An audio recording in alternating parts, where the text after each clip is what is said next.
विश्वासी के जीवन में आंधी तूफान। और इस श्रृंखला में हम बाइबल वर्णित ऐसे लोगों के बारे में अध्ययन कर रहे हैं जिनके जीवन में तमाम अच्छाइयाँ थीं। वो परमेश्वर के भय में चलते थे और उसके बावजूद उनके जीवन में नाना प्रकार की समस्याएं, तूफान आते रहे। और आज हम अब्राहम के विषय में थोड़ी देर अध्ययन करेंगे। अब्राहम जिसे कहा जाता है विश्वासियों का पिता, और यह विश्वासियों का पिता एक बहुत अच्छा जीवन जीता रहा। इसके जीवन में तमाम उत्तम बातों को हम देखते हैं और उसके बावजूद इसके जीवन में आंधी तूफान भी उसी गति से, जिस गति से ये अपनी धार्मिकता को, अपने परमेश्वर के प्रति आज्ञाकारिता को, और जिस प्रकार से ये अपने जीवन में परमेश्वर की अधीनता को प्रकट करता था, तूफान भी आते रहे। ये वो व्यक्ति है जिसको जब मैं स्मरण करता हूँ मुझे नूह का ध्यान आ जाता है। आप कहेंगे कि नूह में और अब्राहम में क्या मेल? सच में नूह एक अलग व्यक्तित्व था और अब्राहम एक अलग व्यक्तित्व है।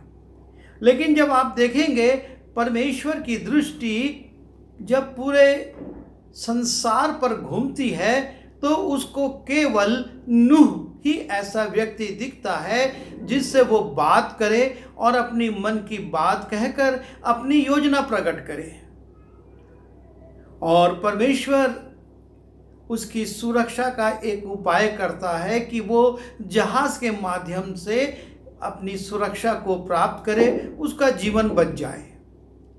अब्राहम के बारे में हम देखते हैं, एक बार फिर पृथ्वी नष्ट होने के बाद जब वो मनुष्यों से भर गई और उसमें नाना प्रकार के क्रियाकलाप होने लगे, परमेश्वर की दृष्टि घूमती है और वो अब्राहम पर टिक जाती है और परमेश्वर अब्राहम से बात करता है।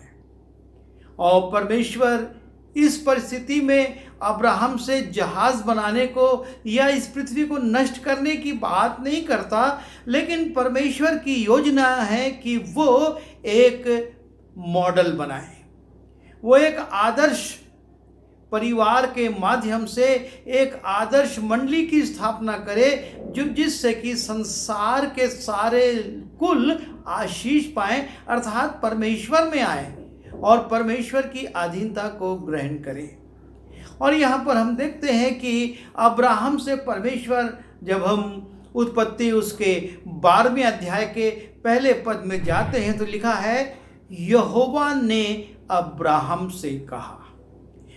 यहोवा अब्राहम से बात कर रहा है और परमेश्वर ने अब्राहम से कहा, अपने देश और अपनी जन्मभूमि और अपने पिता के घर को छोड़कर उस देश में चला जा जो मैं तुझे दिखाऊंगा। अब्राहम जो कि एक अच्छा पवित्र जीवन जी रहा था, परमेश्वर की अधीनता में था, तभी परमेश्वर उससे बात कर रहा है। लेकिन परमेश्वर बात करते हुए उसको एक बहुत कठिन चुनौती देता है और कहता है कि अपना देश और अपनी जन्मभूमि और अपने पिता के घर को छोड़कर उस देश में चला जा जो मैं तुझे दिखाऊंगा। अर्थात ना परमेश्वर उसको नए देश का नाम बताता है, ना उसको उसका कुछ पता बताता है, लेकिन ये ज़रूर कह देता है कि अपना देश, अपनी जन्मभूमि और अपना पिता का घर जो है उसे अब तुझे छोड़ देना है। और तब लिखा है कि परमेश्वर की इस बात को, परमेश्वर की इस आज्ञा के अनुसार अब्राहम करता है और वो उस देश को छोड़कर चला जाता है। और लिखा है 4 पद में, यहोवा के इस वचन के अनुसार अब्राहम चला और लूत भी उसके संग चला। और जब अब्राहम हरान देश से निकला उस समय वो 75 वर्ष का था। एक परिपक्व आयु को वो प्राप्त कर चुका था। 75 वर्ष की आयु में परमेश्वर की आज्ञा पाकर वो अपना देश, अपनी जन्मभूमि और अपने पिता के घर को छोड़कर जा रहा है।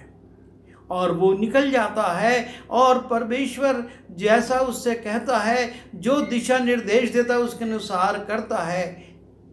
और लिखा है 5वें पद में, सो अब्राहम अपनी पत्नी सारै और अपने भतीजे लूत और जो धन उन्होंने इकट्ठा किया था और जो प्राणी उन्होंने हरान में प्राप्त किए थे, वे सब को लेकर कनान देश में जाने को निकल चला।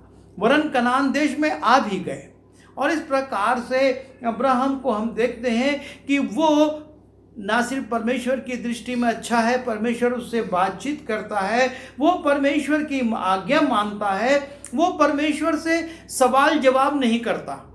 वो परमेश्वर से ये नहीं पूछता, अरे मैं यहाँ पर क्यों नहीं आशीषित हो सकता हूँ यहाँ पर, क्योंकि परमेश्वर ने उससे कहा था कि मैं तुझसे एक बड़ी जाति बनाऊंगा और तुझे आशीष दूंगा और तेरा नाम बड़ा करूंगा और तू आशीष का मूल होगा, अर्थात आशीषों की शुरुआत तुझसे होगी। और इस प्रकार परमेश्वर जब उससे कहता है, अब्राहम परमेश्वर से कोई सवाल जवाब ना करने के बजाय उस आज्ञा का पालन करता है। और जब वो जाता है तब हम देखते हैं जहाँ पर भी अब्राहम जाता है वहाँ सबसे पहले परमेश्वर के लिए एक वेदी बनाता है। 7वें पद में हम देखते हैं, तब यहोवा ने अब्राहम को दर्शन देकर कहा, यह देश मैं तेरे वंश को दूंगा। और उसने वहाँ यहोवा के लिए, जिसने उसे दर्शन दिया था, एक वेदी बनाई। और उसके बाद जब हम 8वें पद में जाते हैं वहाँ पर भी हम पाते हैं कि उसने एक वेदी बनाई। और 13वें पद में कि वो वेदी बनाता है, परमेश्वर से प्रार्थना करता है। और 13वें पद के अंतिम पद में 18वें पद में भी लिखा है कि और वहाँ भी यहोवा की एक वेदी बनाई। अर्थात अब्राहम हमेशा परमेश्वर की निकटता में रहता है, वो हमेशा परमेश्वर की आज्ञाओं का पालन करता है। और जब मलकीसिदक उसके पास आता है, अब्राहम अपना दशमांश उसको देता है। पूरी बाइबल में दशमांश का पहला उल्लेख यहीं पर है, जबकि ऐसी कोई आज्ञा नहीं मिली थी, फिर भी वो अपना दशमांश मलकीसिदक को, जो कि परमेश्वर का याजक था, उसको सौंपता है। और जब उससे कहा जाता है सदोम के राजा के द्वारा कि तू जितना लूट है उसको तू रखे रहे, सिर्फ मुझको प्राणियों को दे दे, अब्राहम कहता है कि उसकी मैं जिस परमेश्वर से की आज्ञा का पालन करता हूँ। अर्थात 22वें पद में 14 अध्याय के 22वें पद में अब्राहम ने सदोम के राजा से कहा, परम प्रधान ईश्वर यहोवा जो आकाश और पृथ्वी का अधिकारी है, उसकी मैं ये शपथ खाता हूँ कि जो कुछ तेरा है उसमें से ना तो मैं एक सूत और ना एक जूती का बंधन, ना कोई वस्तु लूँगा, कि ऐसा ना हो कि कोई कहने पाए कि अब्राहम मेरे ही कारण धनी हुआ। और इस प्रकार से वो सामानों की, किसी चीज़ की लालच भी उसके जीवन में नहीं है। वो सदोम के राजा को लूट में वापस लाया हुआ सामान वापस कर देता है। उससे कहता है तू हर कुछ ले जा, एक जूती का बंधन भी ना छोड़। और अब्राहम के जीवन में हम देखते हैं वो लूत को लेकर चलता है, और लूत जब उससे अलग हो जाता है और परमेश्वर प्रकट करता है कि मैं सदोम अमोरा को नष्ट करने पर हूँ, वो मध्यस्थता की प्रार्थना करता है। जब उसके घर के पास से जिस तंबू में वो था वो उनको रोक लेता है और उनकी पहुनाई भी करता है। और इस प्रकार से हम देखते हैं अब्राहम के जीवन में अच्छाइयाँ ही अच्छाइयाँ हैं, वो परमेश्वर के अनुसार चल रहा है। फिर भी उसके जीवन में हम 10 बड़ी समस्याओं को देखते हैं। 10 बड़े तूफान उसके जीवन में आते हैं। और सबसे पहला तूफान जो है 13वें अध्याय का पहला पद कि 12वें अध्याय का पहला पद, जब परमेश्वर उससे कहता है कि तू अपना देश और अपनी जन्मभूमि और अपने पिता के घर को छोड़। ये पढ़ने में बहुत आसान लगता है, ये प्रचार करने में भी आसान है, लेकिन जब ये करने को कहा जाता है तो बहुत कठिन है। हमसे हमारी छोटी छोटी चीज़ें अगर कोई कहे कि इसको छोड़कर चले जाओ तो हमको असंभव लगता है।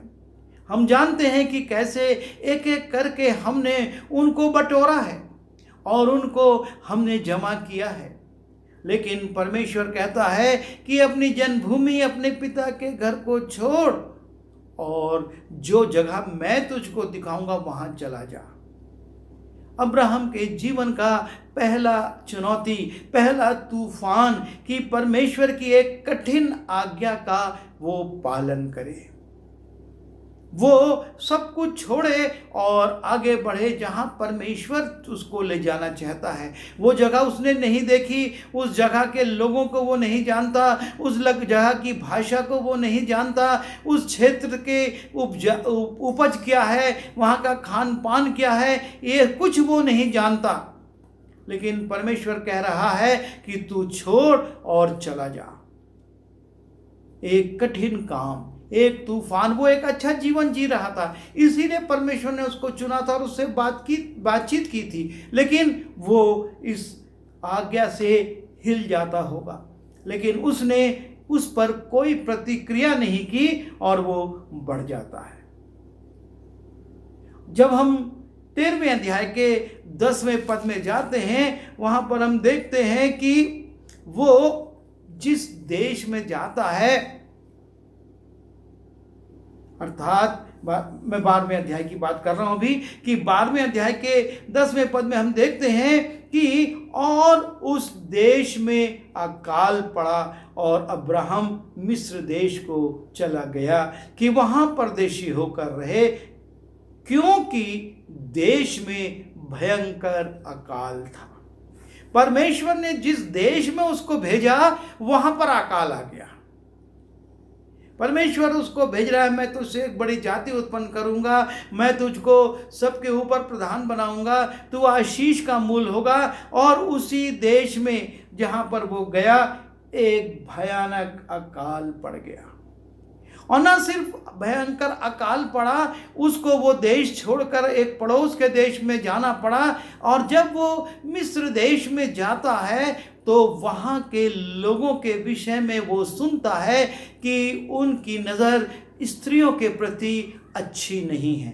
जब हम इसी 12वें अध्याय के 12वें पद को देखते, लिखा है, इस कारण जब मिस्री तुझे देखेंगे तब कहेंगे ये उसकी पत्नी है, सो वे मुझको तो मार डालेंगे पर तो तुझको जीती रखेंगे। तीसरा तूफान उसके जीवन में, उसके परिवार में आ गया कि वो अकाल के कारण जब मिस्र देश में जा रहा है तो मिस्री जो लोग हैं वो चरित्र के सही नहीं हैं, और वो सुंदर स्त्री को देखकर उसके पति को मार डालते और उस स्त्री को अपनी बना लेते हैं, और एक भयानक विपदा उस पर आ गई। और वो कहता है, ऐसा करना कि तू कहना कि तू मेरी बहन है, और तब हम वहाँ पर बच पाएंगे, क्योंकि तब वो मुझको नहीं मारेंगे लेकिन मुझको जीवित छोड़ देंगे। और एक भारी समस्या, एक भारी संकट उसके जीवन में आता है कि मिस्र देश जिसमें वो अभी अपने बचाव के लिए, इस अकाल के लिए के कारण जा रहा है, वहाँ की जो स्थिति है वो अच्छी नहीं है।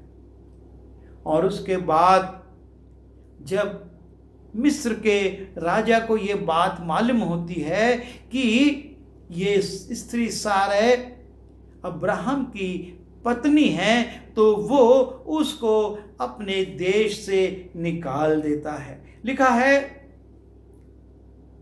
सो फिरौन ने अब्राहम को बुलाकर कहा, तूने मुझसे क्या किया है?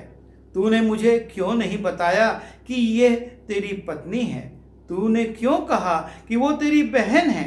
मैंने उसे अपनी ही पत्नी बनाने के लिए लिया, परंतु अब अपनी पत्नी को लेकर यहाँ से चला जा। और फिरौन ने अपने आदमियों को उसके विषय में आज्ञा दी और उन्होंने उसको और उसकी पत्नी को सब संपत्ति समेत उसका था विदा कर दिया। राजा ने उसकी स्त्री को ले लिया था, पर परमेश्वर ने उसके ऊपर विपत्ति डाली। राजा को ये बात समझ में आई और राजा उसको छोड़ता है। लेकिन उस देश जिसमें कि वो आया था अपनी भोजन वस्तु के लिए कि उसको भोजन मिलेगा, वहाँ से वो निष्कासित हो जाता है। और उसके बाद वहाँ से निकलकर जब वो फिर कनान में आते हैं तो वहाँ पर एक नई समस्या उसके जीवन में आ जाती है। जिस जवान को लेकर वो चला था, अपने भाई के बेटे लूत को लेकर वो चला था, क्योंकि मैं तो निसंतान हूँ, भाई का बेटा ही मेरे साथ रहेगा। लेकिन उसके बेटे अर्थात लूत के जो सेवक थे और अब्राहम के सेवक थे, उनमें झगड़ा हो गया। और उनमें इस बात के लिए झगड़ा हो गया कि कौन अपने जानवरों को किस क्षेत्र में चराए। और तब जब परिवार में ये बात आई, अब्राहम कहता है लूत से कि ऐसा नहीं होना चाहिए। जब हम देखते हैं उत्पत्ति उसके 13वें अध्याय में, तो लिखा है, तब अब्राहम लूत से कहने लगा, मेरे और तेरे बीच में और मेरे और तेरे चरवाहों के बीच में झगड़ा ना होने पाए, क्योंकि हम लोग भाई बंधु हैं। परिवार में एक आ रहा है, एक तूफान उठ रहा है कि भेड़ बकरियों को किधर कौन चराए, और इसलिए अब्राहम बंटवारा कर देता है। वो लूत से कहता है ये ठीक नहीं है, और उससे कहता है कि तू चुन ले, तू पूरब चुनेगा मैं पश्चिम में चला जाऊंगा, तू उत्तर चुनेगा मैं दक्षिण में चला जाऊंगा। और उसके बाद लूत सदोम अमोरा की तराई को चुनता है और वहां चला जाता है, और अब्राहम उसी देश में अर्थात कनान देश में परमेश्वर की इच्छा अनुसार चलने लगता है। अभी आंधी तूफान शांत नहीं है। जब लूत सदोम अमोरा में चला जाता है, पड़ोस के राष्ट्र सदोम अमोरा पर आक्रमण कर देते हैं, और लूत और उसका पूरा परिवार, उसकी संपत्ति लूट में चली जाती है। हम जब उत्पत्ति उसके 14वें अध्याय में जाते हैं और 10वें पद से 16वें पद में देखते हैं, वहां पर पता चलता है कि लूत और उसका परिवार लूट में चला गया है। और तब अपने बेटे समान लूत को छुड़ाने के लिए अब्राहम फिर से हमला करता है। वो जाता है और वो सब कुछ फिर से वापस ले आता है। इसके बावजूद जब परमेश्वर उससे बातचीत करता है कि वो परमेश्वर उसको बढ़ाएगा, परमेश्वर उसके साथ चलेगा, और परमेश्वर उससे कहता है, अब्राहम परमेश्वर को कहता है, अब्राहम ने कहा, हे प्रभु मैं तो निर्वंश हूँ। वो कब से अपने देश, अपने पिता का नगर, अपने पिता के घर छोड़कर आ चुका है, लेकिन उसके पास कोई संतान नहीं है। वो क्या किसके भरोसे चले? और वो कहता है, और अब्राहम ने कहा, तूने तो मुझे वंश नहीं दिया, और मैं क्या देखता हूँ कि मेरे घर में उत्पन्न हुआ एक जन मेरा वारिस होगा। जो सेवक उसके यहाँ उत्पन्न हुआ वो अब वारिस होगा। सब कुछ है, परमेश्वर उसको यहाँ से वहाँ ले जा रहा है। उसके जीवन में बहुत सारी सफलताएं आ रही हैं और सारी तूफान भी आ रहे हैं, लेकिन संतान नहीं है। और तब अब्राहम की पत्नी सारे अपना दिमाग लगाती है और कहती है कि अब्राहम की पत्नी सारे के कोई संतान न थी, और उसके हाजिरा नाम की एक मिस्री लौंडी थी। तो सारे ने अब्राहम से कहा, देख, यहोवा ने तो मेरी कोख बंद कर रखी है, सो मैं तुझसे विनती करती हूँ कि तू मेरी सेविका के पास जा। संभव है कि मेरा घर उसके द्वारा बसाया जाए। जब वो हाजिरा को अपनी पत्नी बना लेता है और हाजिरा गर्भवती होती है, तो फिर से परिवार में तूफान उठ जाता है, क्योंकि लिखा है वो हाजिरा के पास गया और वो गर्भवती हुई, और जब उसने जाना कि वो गर्भवती है, तब वो अपनी स्वामिनी को अपनी दृष्टि में तुच्छ समझने लगी। सारै की सेविका जब ये जानती है कि वो तो गर्भवती है, तो वो सोचती है कि सारै उसके सामने क्या है। और तब सारै ने अब्राहम से कहा, जो मुझ पर उपद्रव हुआ सो तेरे सिर पर हो। मैंने तो अपनी सेविका को तेरी पत्नी कर दिया, पर जब उसने जाना कि वो गर्भवती है, तब वो मुझे तुच्छ समझने लगी। सो यहोवा मेरे और तेरे बीच न्याय करे। और इस प्रकार परिवार में समस्या आ गई।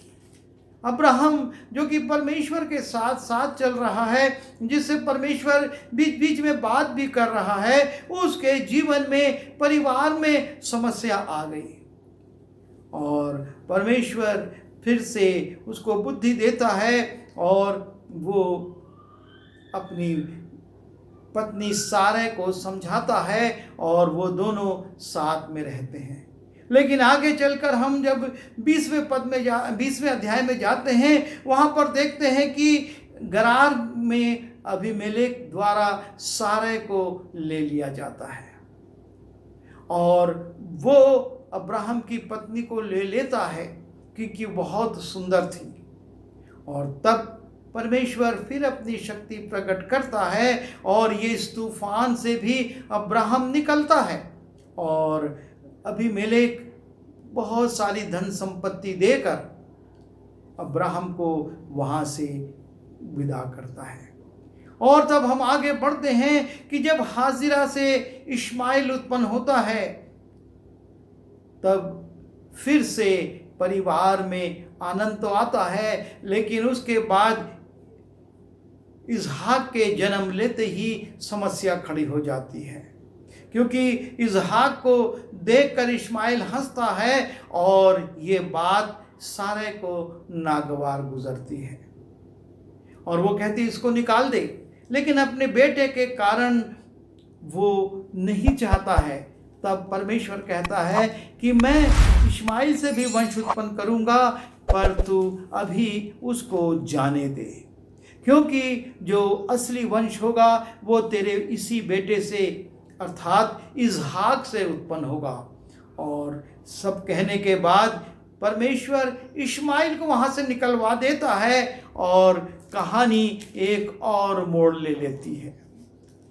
जब हम 22वें अध्याय में जाते हैं, वहाँ पर लिखा है कि परमेश्वर ने इश्माइल को तो निकलवा दिया और अब इसहाक के विषय में उससे बातचीत कर रहा है। इन बातों के पश्चात ऐसा हुआ कि परमेश्वर ने इब्राहिम से ये कहकर उसकी परीक्षा की कि हे इब्राहिम। उसने कहा, देख मैं यहाँ हूँ। उसने कहा, अपने पुत्र को अर्थात एक लौते पुत्र इसहाक को, जिससे तू प्रेम रखता है, संग लेकर मोरिया देश में चला जा और वहाँ उसको एक पहाड़ के ऊपर, जो मैं तुझे बताऊंगा, होम बलि करके चढ़ा। एक भयानक तूफान, एक भयानक परीक्षा कि परमेश्वर भी उसको कह रहा है कि तू अपने एक लौते पुत्र इसहाक को, जिससे तू प्रेम करता है। परमेश्वर उस पर प्रकट कर रहा है कि ये तेरा एक लौता है, इसे तू बहुत प्रेम कर रखता है, लेकिन इसे जा और मेरे लिए बलि कर। और तीसरे पद में हम देखते हैं, सो इब्राहिम बिहान को तड़के उठा और अपने गधे पर काठी कसकर अपने 2 सेवकों और अपने पुत्र इसहाक को संग लिया और होम बलि के लिए लकड़ी चीर ली। तब कूच करके उस स्थान की ओर चला जिसकी चर्चा परमेश्वर ने उससे की थी। और ना सिर्फ वो जाता है, 3 दिन का सफर करता है, 3 दिन का अंतर्द्वंद उसके जीवन में है, लेकिन वो परमेश्वर से कुछ नहीं कहता। आंधी तूफान एक विश्वासी के जीवन में किस रीति से आते हैं और कैसी कैसी चुनौतियों का वो सामना करता है, लेकिन इसी चुनौतियों का सामना करने के कारण परमेश्वर ने उसको ऊंचा नाम दिया और वो विश्वासियों का पिता कहलाया, विश्वास करने वालों में सबसे ऊंचा। क्योंकि लिखा हुआ है, और इब्राहिम ने हाथ बढ़ाकर छुरी को ले लिया और अपने पुत्र को बलि करे। तब यहोवा के दूत ने स्वर्ग से उसको पुकारा। परमेश्वर ने उसके सच्चाई को देखा और उन आंधी तूफानों के बीच में भी वो कैसे अपने विश्वास में दृढ़ रहा। और परमेश्वर कहता है, मैं अब जान गया कि तू परमेश्वर का भय मानता है, क्योंकि तूने जो मुझसे अपने पुत्र वरन अपने एक लौते पुत्र को भी नहीं रख छोड़ा। और इस प्रकार से विश्वासियों के जीवन में आंधी तूफान आते हैं, पर जब वो उसमें दृढ़ रहते हैं और दृढ़ता के साथ परमेश्वर पर विश्वास रखते हुए आगे बढ़ते हैं, परमेश्वर उससे प्रसन्न होता है। परमेश्वर उनके उस जीवन को देखकर उनको आशीषित करता है। और अब्राहम के जीवन में हम यही देखते हैं, वो परमेश्वर का प्रिय था, परमेश्वर उससे बातचीत करता था, उसके लिए परमेश्वर ने योजना बनाई थी और कहा था तेरा नाम पूरे विश्व में फैलेगा और सारे देश के कुल उससे आशीष पाएंगे।